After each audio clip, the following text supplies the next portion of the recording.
카드 배치 때문에 온 나라가 난리입니다. 과연 이 부분들이 다시 정리될 수 있을 건지, 그냥 박근혜 정부의 이 계획대로 쭉 진행될 건지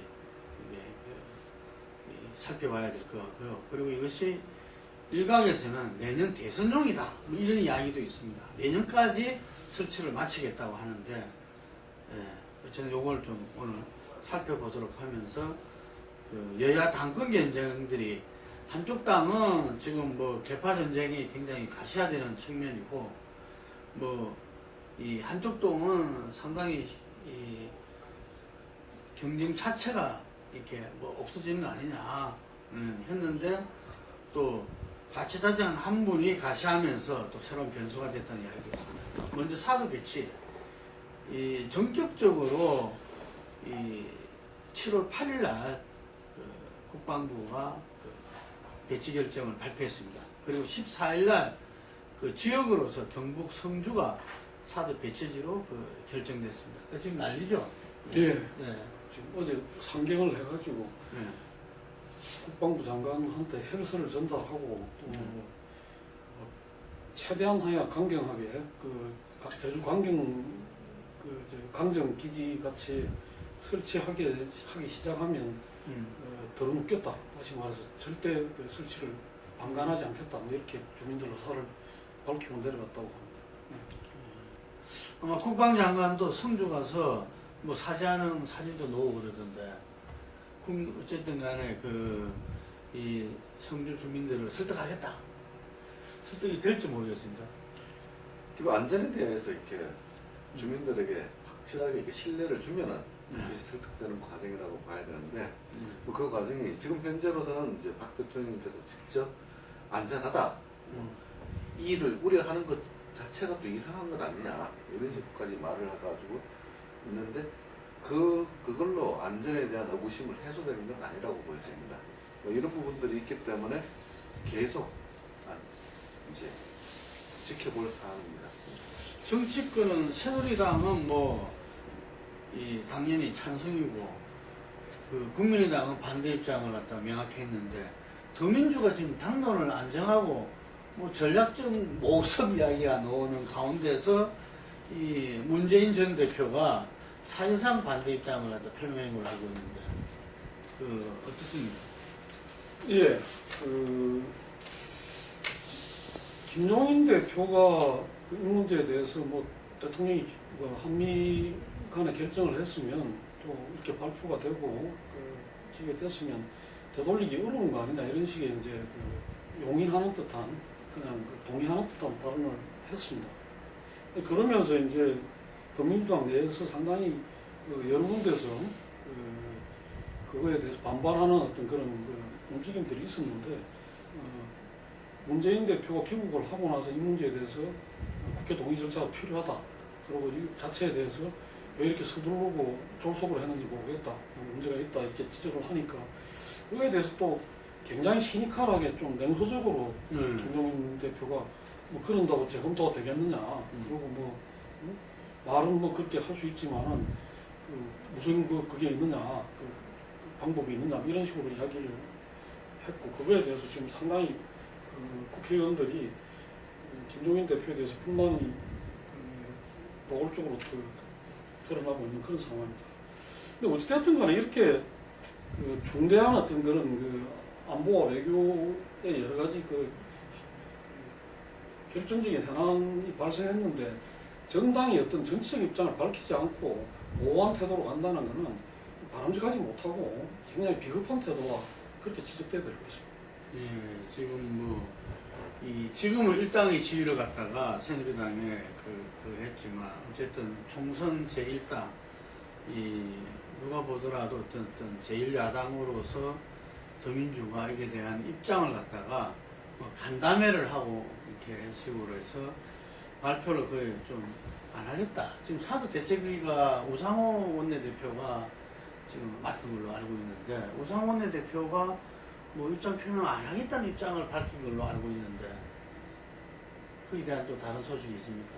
현재로서는 이제 당 김종인 대표가 저렇게 이렇게 신중론을 펴고 있는 상황인데, 원내대표가 이렇게 여기 뭐 해가지고 아 이거 뭐난 반대다 하고 저 돌출하는 거는 참 그렇지 않느냐 이런 이제 생각이 들고요.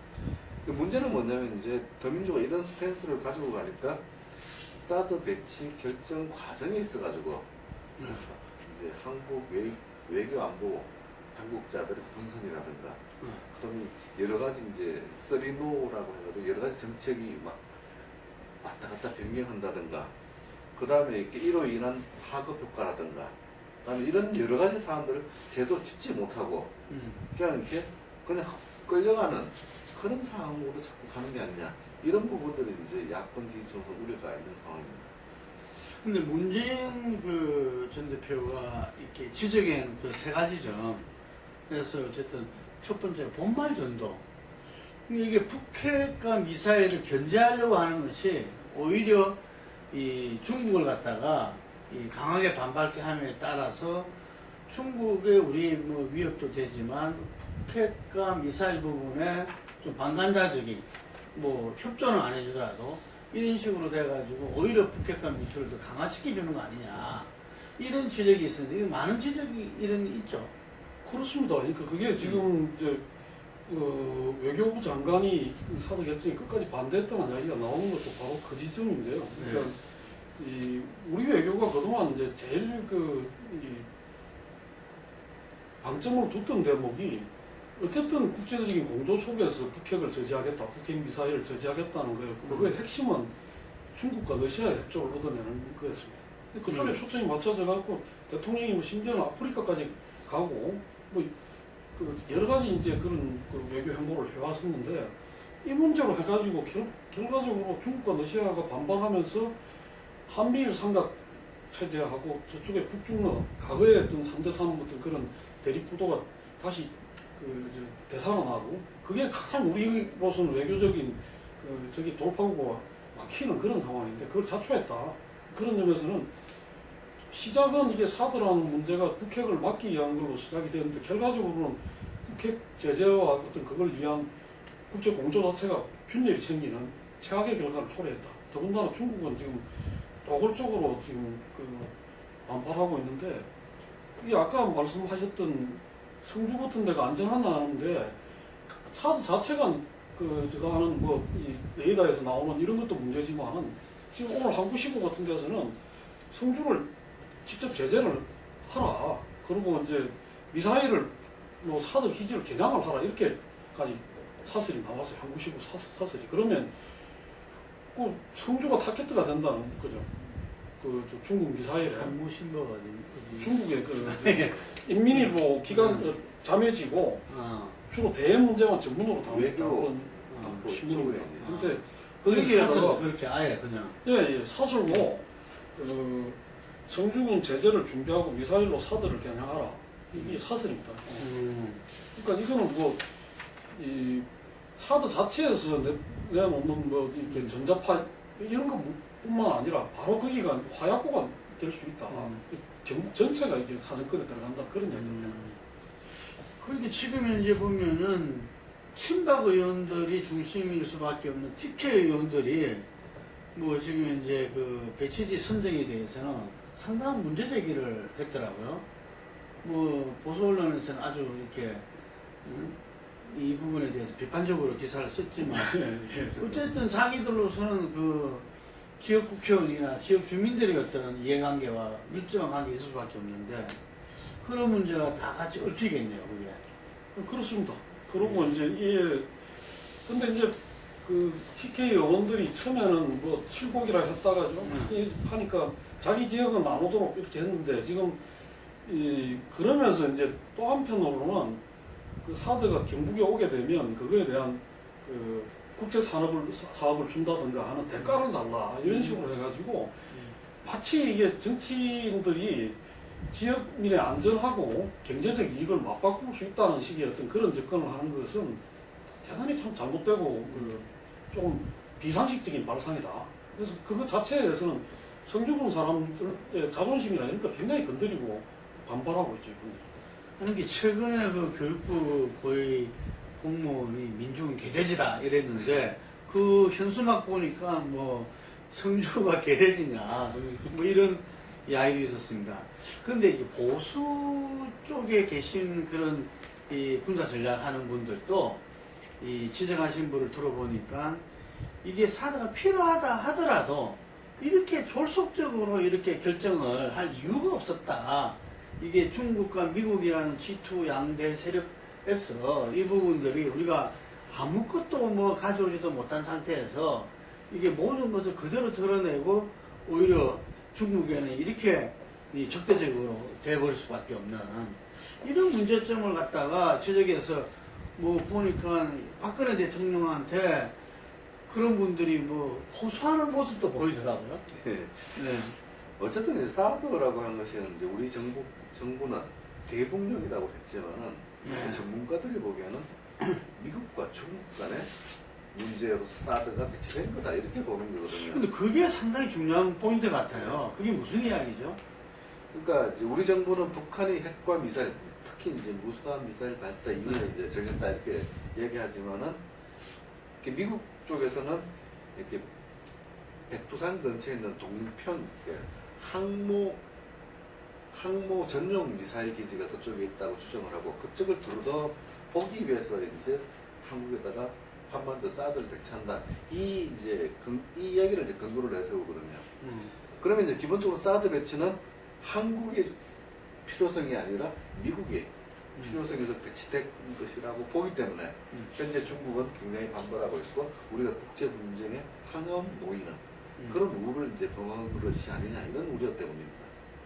그러니까 그 점이 이제 지금 방금 말씀하셨던 그 점이 하나 있고 또 한 가지는 무수단 미사일이나 이런 거를 북한이 쓴다 하더라도 그것은 한국을 남한을 겨냥하는 무기가 될 수가 없고 사거리나 이런 걸 보게 되면 그러고 그거는 사드라 하더라도 무수단 미사일이 발사됐을 때 이 사거리를 생각을 하면 맞지가 않습니다. 여기서 사도 견제할 수 있는 그게 대상이 아니에요. 거기다가 지금 북한이 남한을 타격하려고 결심을 하면 가장 유력한 게 장사정포입니다. 바로 서구를 불바다로 만들 수 있는 그런 그 위력적인 걸 갖고 있고 그거에 대해서 우리가 지금 거의 무방비 상태예요. 근데 마치 사드만 이게 한국에 들여오면 북한의 핵과 미사일을 막을 수 있다고 이야기하는 것 자체가 국민들을 굉장히 기만하는 것이고 실제로는 그렇게 위협에 대해서 그걸 한다면 당장 서울 시민과 수도권에 2,400만이 노출되어 있는 장사정포에 대한 대비를 먼저 하는 게 맞죠. 그런 점에서는 이건 철저하게 미국을 위한 미국의 전략적인 어떤 목표를 위한 수단이다 이렇게 보는 게 그 부분은 국방부도 인정한 것 같아요. 네. 지금 사드 배치가 어떤 수도권 방어하고는 뭐 관계없다. 근데 그때 처음 이야기할 때는 이 다중적인 어떤 미사일 방어 체제를 한다. 저고도 미사일, 고고도 이렇게 다 이렇게 한다 그랬었는데 막상 하고 나니까 그것이 아니라 수도권 방어는 할 수가 없고 예를 들면은 지금 200km 그거라면은 그래서 보니까 어느 언론에서는 이거는 어떤 면에서는 미군을 보호하기 위한 거다. 뭐 이렇게까지 이야기가 나오고 있는데 참 그런 문제에서 수도권은 지금 신형 패트리어트 가지고서 이 배치를 해가지고 그걸 막겠다. 그러니까 그 패트리어트를 들여온다고 하더라도 조금 전에 말씀하셨던 장사정포는 또 현황이 안 되는 거거든요. 그러면 뭐 이스라엘에서 지금 개발했다는 장사정포에 대응하는 또 무기가 있는데 그러면 온통 그런 무기들로 도배를 할 거냐 한반도가 그렇게 되면 점점 더 어떤 전쟁의 위험만 더 높아지고 국민들은 더 불안한 상황에 놓이게 되는 거죠. 북한은 또 북한대로 점점 또 뭐 SLMB라든가 뭐 점점 더 또 무기 생산에 그걸 박차를 가할 거기 때문에 한반도가 국제 무기 신형 무기 전시장이 될 가능성도 높네요. 사드 같은 경우에는 이 안정성이나 효과 이런 부분이 제대로 입증이 안 돼 있기 때문에 자칫 잘못하면 이제 한반도가 이제 그런 검증도 안 된 무기를 그냥 시험적으로 하는 그런 장소로 전락할 가능성이 많고 그리고 또 거기에다가 비용도 지금 우리가 부담을 해야 되는 그런 부차적인 문제까지도 발생할 수 있다. 근데 이름으로 해서 한미일대 북중러 동북아의 어떤 신냉전 구도가 수립됐다. 뭐 이런 비판도 있습니다. 이거는 어떤가요? 이게 그 미국의 이 새로운 세계 전략으로 봐야 되나요? 뭐 어떻게 봐야 됩니까? 근데 오바마 정권에 들어서 이제 재균형 전략을 이제 아시아 쪽으로 이제 개입을 하는 전략을 쓰는데 아시아 개입 정책의 기본은 이렇게 중국을 이렇게 고립화하는 그 포맷인데 아마 중국 의도 이제 미국의 의도대로 현재 모든 게 끌려가고 북한 핵에 대한 위협은 그 부각하는 이런 어떤 구도를 만들어가는 하나의 매개체로서 역할하지 않느냐 이런 생각들은 이제 이런 얘기들은 그 전부터 있어 왔습니다.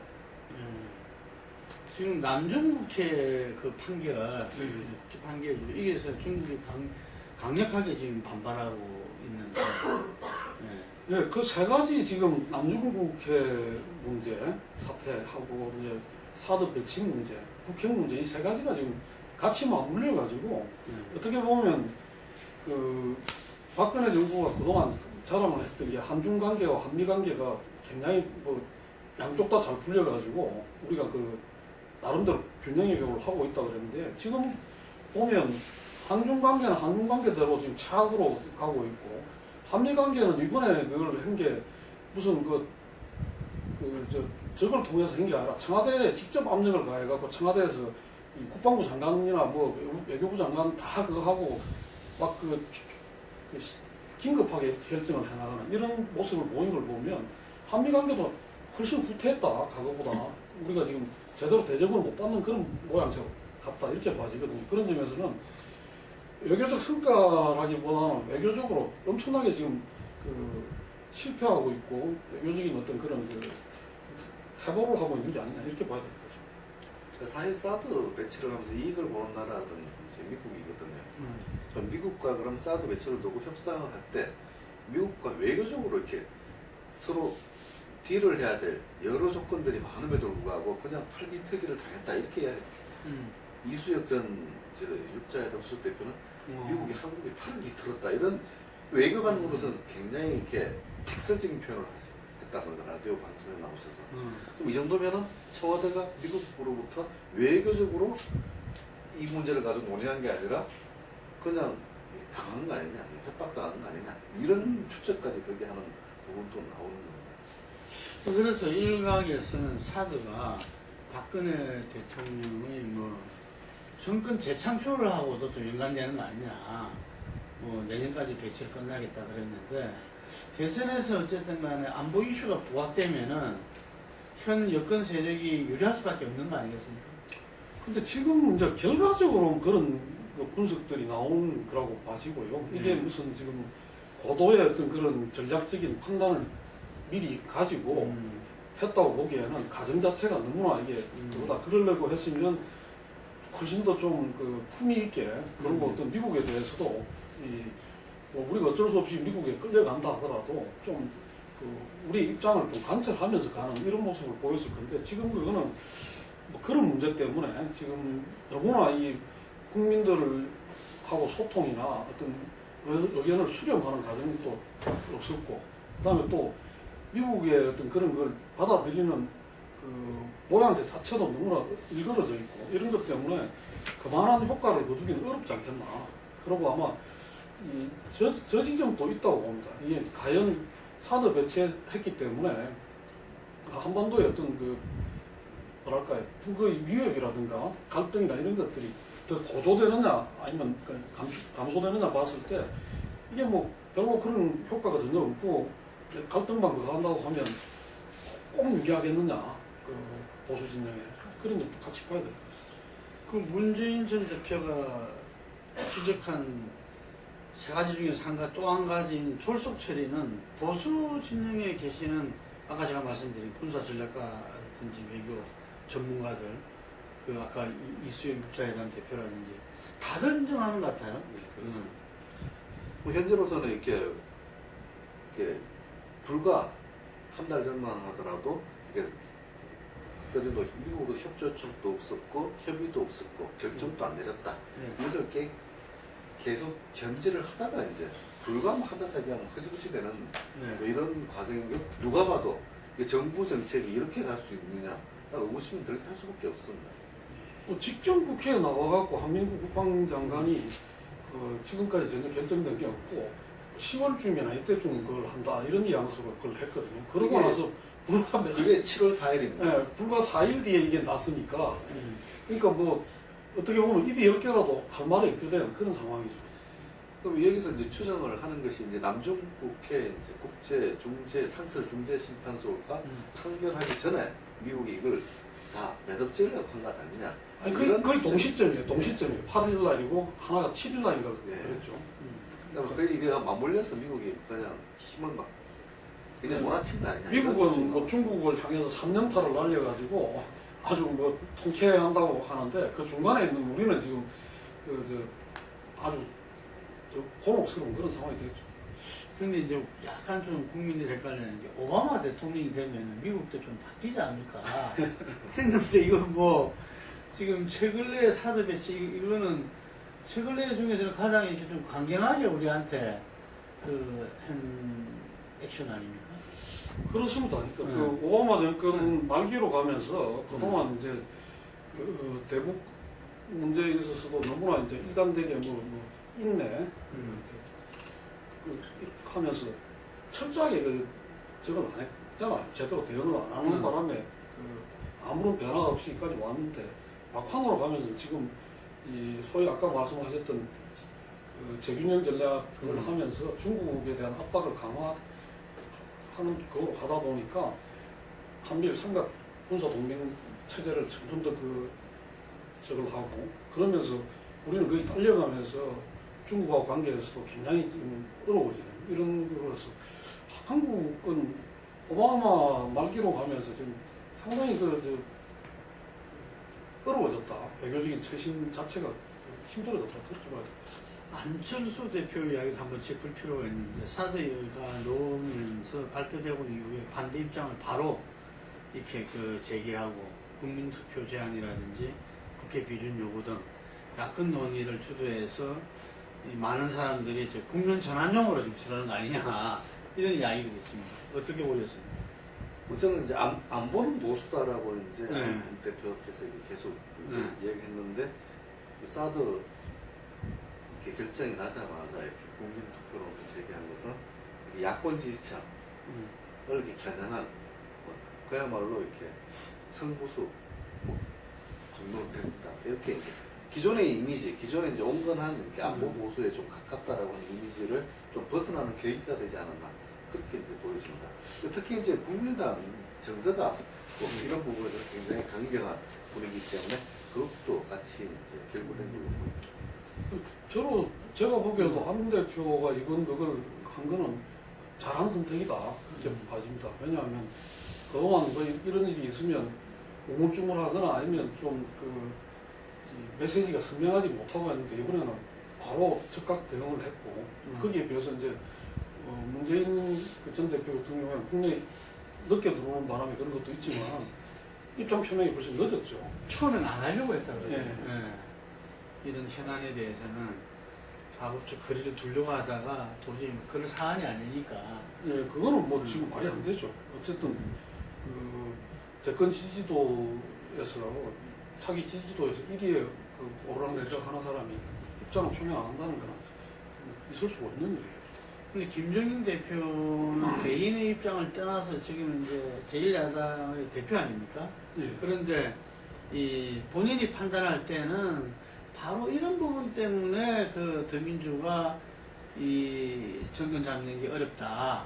이게 안보 문제는 어쨌든 국민들한테 안정감을 줘야 된다. 뭐 이런 입장인 것 같은데 그게 지금 이제 그 이야기 속에서 우리가 보면은 뭐 여러 가지 이야기가 나오잖아요. 한미 동맹 때문에 우리가 이만큼 살게 된 거라든지 뭐 이런 이야기가 나오는데 더민주 내에서는 완전 입장을 달리하는 분도 많으실 건데. 예, 그렇습니다. 지금 당대표 경선에 나와 있는 추미애, 송영길 다 이제 반대 입장을 그걸 했고 또 이제 그동안 이제 당내에 좀 제야 출신 김근태 전 의원하고 가까웠던 분들 전부 다 입장을 발표했고 문재인 의원 발표했고 그렇다면 실제로는 의원들 중에서 한 70, 80%는 사드에 대해서 반대 의견을 갖고 있는 거 아니냐. 그렇다면 시금에서 전략적 모호성이라는 것이 결국은 그 김종인 대표가 저런 이야기를 하고 있고 또 지금 그걸 그 뭐라고 할까요? 정면에서 쳐가지고 이제 좀 그걸 하기는 적절하지 않다고 보기 때문에 전당대회 이후 대표가 교체되고 나면 좀 분명히 하겠다 뭐 그런 거 아니겠느냐 이렇게 봐주고 결국은 제가 보기에는 전당대회에 가면 이 문제 자체가 그 후보들 간에 그 이야기가 될 거고 그러면 대부분이 반대하는 그런 쪽으로 입장 표명이 되지 않겠냐 그런 속에서 좀 분위기가 전개될 거다 그렇게 봐요. 예, 리얼미터 조사에 따르면 나중에 이거 좀 깔아주시기 바랍니다. 사드 배치에 대해서 찬성과 반대가 44.2 대 38.6. 그 오차범위 내네요. 예. 예, 오차범위 내는데 어쨌든 여기에서 보면은 한 5, 6% 정도 집행되고 근데 국회 비준에서 가지는 필요가 51.1, 불필요가 34. 이 차이가 상당히 나네요. 그렇죠. 사드가 배치를 찬성하더라도 어쨌든 간에 국회 비준이 필요하다. 네, 맞습니다. 뭐 이런 이야기 모양인데 그 앞으로 변수는 뭐가 더 있다 봅니까? 그 사드가 이제 내년 대선까지 갈 수밖에 없다고 하는 것은 사드를 둘러싼 미국과 중국 관계, 또는 한국과 중국 관계, 모든 우리 이걸 기준으로 해서 계속 다른 사건들이 계속 발생하기 때문에 이제 이것은 사드가 대선에서 뭐 영향을 안 미칠 방법이 없다 이렇게 보여집니다.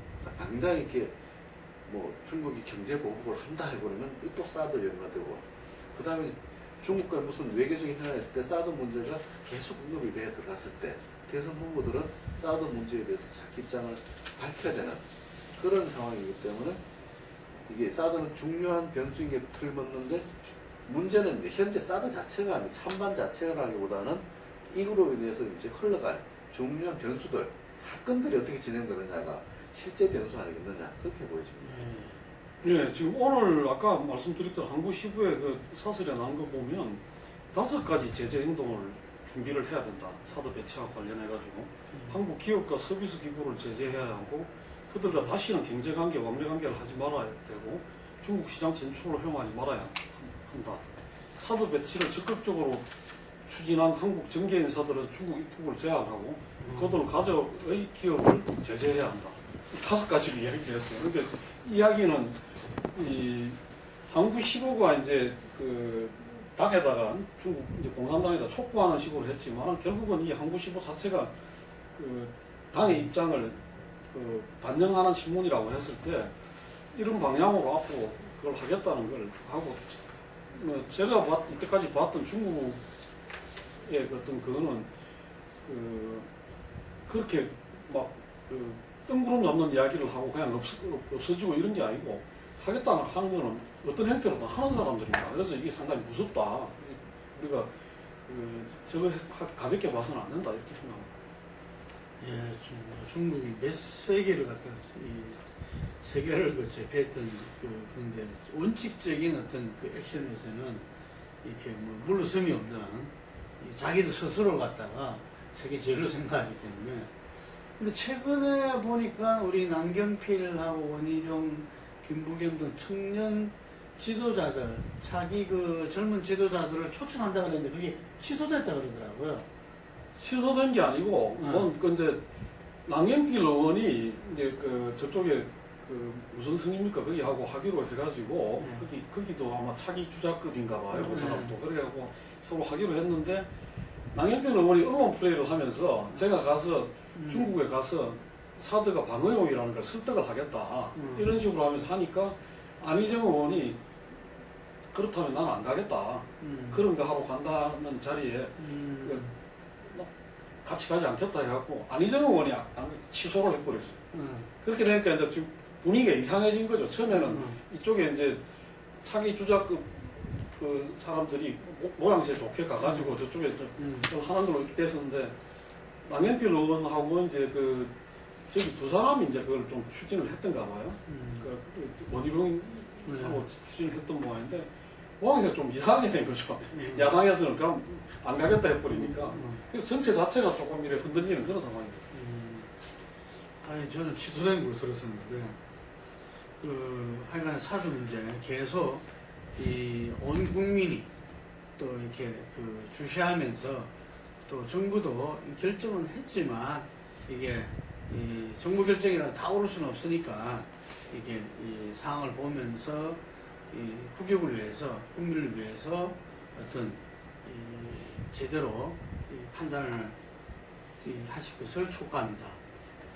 그 여야 전당대회에서 지금 새누리당은 이제 곧 아마 등록이 시작되는 모양인데 새누리당 그 전당대회 대표와 최고위원 그 부분에 근데 아직까지 그 출마자들이 좀 가시가 안 됐어요. 예, 그게 그 서청원 의원의 어떤 출마 여부 때문에 뭐 친박에서는 그 다음에 뭐 선언을 하겠다 뭐 이런 정도는 오는데 어떻습니까? 서청원 의원 저는 출마한다고 봐요. 예, 한다고 보는데 여전히 뭐 이렇게 본인은 이렇게 사실 오늘 결정하기로 했는데 주말까지 미룬다는 이야기. 또 주말까지 미뤘습니다. 예. 어쨌든 뭐 뭐 때문에 그런 거죠? 어쨌든 내 친박 내부에서 이렇게 여론의 초점이 이제 자기한테 모이는 과정이 친박의 대표성을 얻어가는 과정을 좀 더 명확하게 보여주는 것이 그런 게 되게 가장 유리하거든요. 뭐 최근에 이제 최경환 의원도 이렇게 뭐 지금 빠져나가는 상황이고 그런 상황에서 이렇게 친박들이 구심이나 이제 서청원 본인이다라고 하는 것을 좀 더 강하게 각인시키는 과정들을 좀 더 거치겠다 뭐 이런 뜻이 아니겠냐 그래 보여집니다. 나가기 행간에는 치워놓고 뭐 뒤에 보면 다 빠져버리면은 또 다시 지난번에 이어서 하면은 본인의 그 국회의장 그것도 위험하다 이렇게 보는 모양이죠. 지금 일단 좀 이제 새누리당 경우에는 그래도 뭐 당 대표에 나설 사람들은 이주영, 뭐 한승규, 정병국, 김용태, 이정현 뭐 이렇게 해가지고 6명인가요? 6명이 지금 그걸 했는데 출마 의사는 밝혔죠. 예, 다 이제 출마 선언을 했죠. 근데 최고위원이 거의 없어요. 최고위원에 나서겠다는 사람이. 그래서 오히려 어떻게 보면 이건 최고위원은 잘못하면 그 이름만 걸면 되는 거 아니냐. 근데 이게 최고위원 그걸 하는데 등록하는데 8천만 원을 내야 된답니다. 그래서 뭐 영양가는 아무것도 없는데 돈은 많이 내야 되고 하니까 하려고 하는 사람이 별로 없다. 그런데 지금 제일 큰 변수는 역시 이제 서청원 의원이 나설 경우에 오늘 이제 나경원 의원 같은 경우가 당이 뒤로 가는 거라고 보기 때문에 서청원 의원이 다시 당권을 잡는 거는 본인이 나설 생각이 있다. 근데 그렇게 될 경우에는 상당히 빅매치가 될 가능성이 있다. 그러면 지금 뭐 여론조사에도 오늘 나온 걸 보면 거의 근소하게 거의 근접해가지고 나경원 의원이 조금 앞서는 걸로 나오는데 아주 재밌어지는 그 빅매치가 붙는 그런 상황이 될 수도 있겠죠. 그리고 김무성 전 대표는 뭐 드러내놓고 비주류 결제, 비박계의 새 결집을 갖다 이야기했다 그러대요. 뭐 예. 지금은 이제 총선도 끝난 마당이고 그 다음에 이제 노골적으로 본인이 이제 정치적 입지를 이제 구축해야 될 타이밍인데 뭐 그런 부분에서 자기 존재감을 이제 드러내기 위한 한편으로서 이렇게 이제 비주류 결집을 이제 내세우고 갔는데 뭐 본인 쪽으로 결집을 원하고 있지만 그게 과연 또 예의치 않은 부분도 있을 것 같습니다. 예, 그러니까 이제 서청원 의원이 나선다고 그러니까 우리가 이제 전번 이제 당권 경쟁이 서청원 대 김무성 그거여서 굉장히 치열했지 않습니까 당시에 서로 뭐 인신공격도 많고 한데 이제 그 어제 김용태 의원이 그 서청원 의원 그 과거 차떼기 경력 그 다음에 또 뭐 이 공천 헌금 문제 이런 걸 거론을 하면서 다시 또 이제 좀 공격을 했거든요. 그런 점에서는 뒤에서 이제 김무성 그 전 대표가 움직이면서 다시 그 보이지 않는 서청원 대 김무성 이 대결 그게 있는 거 아니냐 이런 것도 나오더라고요. 예, 그래서 하여간 친박이 그 교통정리를 원활하게 그 하게 되면은 오히려 그 개파 경쟁이 굉장히 첨예하게, 격렬하게 벌어질 것 같고요. 지금 아마 리얼미터 조사로는 좀 전에 지적한 대로 나경원 의원과 서청원 의원이 아주 각축을 벌이는 이런 조사 결과도 나와 있네요. 더민주의 당권 경쟁에서는 뭐 다들 지금 이 친노가 아닌 비노에 분류되는 분들은 뭐 불출마 선언들이 이어졌는데 이게 변수가 지금 이재명 성남시장이 당권 경쟁의 가세를 이렇게 결정했습니까? 주말 안에 하겠다고 했으니까 아마 내일쯤 나오지 않겠냐 이렇게 봐지는데 저는 가능성이 상당히 높다고 봅니다. 지금 최근에 이렇게 말씀하고 계신 거라든가 이렇게 그 흐름을 보게 되면 본인이 여론이 어떻게 돌아가고 또 이제 그 자기 움직임에 대해서 그 어떻게 사람들이 보는지에 굉장히 민감하게 지금 저걸 하고 있는 것 같습니다. 근데 이제 이 하겠다는 쪽으로 상당히 마음을 붙여가는 거 아니냐. 근데 거기에 오늘 나온 리얼미터 조사가 상당히 또 이제 불을 붙일 것 같습니다. 그 전까지는 프레시안에서 했던 조사에서 보면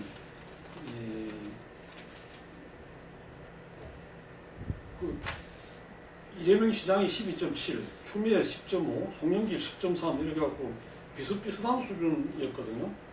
그랬는데 오늘 나온 그 리얼미터 조사에서는 이재명이 26.7, 이종걸 13.3 이렇게 나왔으니까 그 다음에 박영선 12.4, 송영길은 11.7, 추미애는 5.5 이렇게 나왔어요. 그러니까 거의 뭐 오차 범위를 확 벗어나가지고 독주하는 그런 상황이죠. 그 다음에 언론에서는 1강 3중이라 그랬던데 이종걸, 박영선, 송영길 이렇게 세 사람이 비슷하고 나머지는 저거 이렇게 봤던데 박영선은 또 안 나온다 안 그랬습니까? 네, 안 나올 가능성이 많습니다. 근데 추미애 의원이 상당히 그 뭐야 가능성이 높다. 예를 들면 친노에서 추미애 의원을 정리하다 이런 말들이 많았었는데 이 여론조사에서는 꼴찌로 나오네요. 네, 추미애 의원 같은 경우에는 여전히 저점이 있는 것 같습니다. 그러니까 그 친노가 어떤 걸 하더라도 과거에 이제 오 대통령 탄핵 때 민주당 대표를 맡고 있었던 그런 부분이라든가 이후에 이제 한 번도 이제 이 당내 어떤 그 선거에서 추미애 의원이 좋은 성적을 거둔 적이 없어요. 그게 이제 어떻게 보면 트라우마 같이 굳어져 있는 게 아닌가 그렇게 좀 빠지는 측면이 있다. 이번에도 보면 분석을 한 거 보면 굉장히 응답이 낮은 그런 상태로 지금 본인이 아마 그걸 극복하기 위해서 김종인 대표가 그 노무현 탄핵에 책임이 있다. 이걸 갖다가 제기했지 않나 이렇게 생각합니다. 예, 이제 그 새누리당 전당대회는 아마 이번 주말로 이렇게 예정돼 있는 서청원 의원의 출마 여부 그리고 그 더민주 이렇게 그 당권 경쟁은 이재명 성남시장의 어떤 결단이 새로운 변수가 될 것 같습니다. 예, 여기까지 하겠습니다.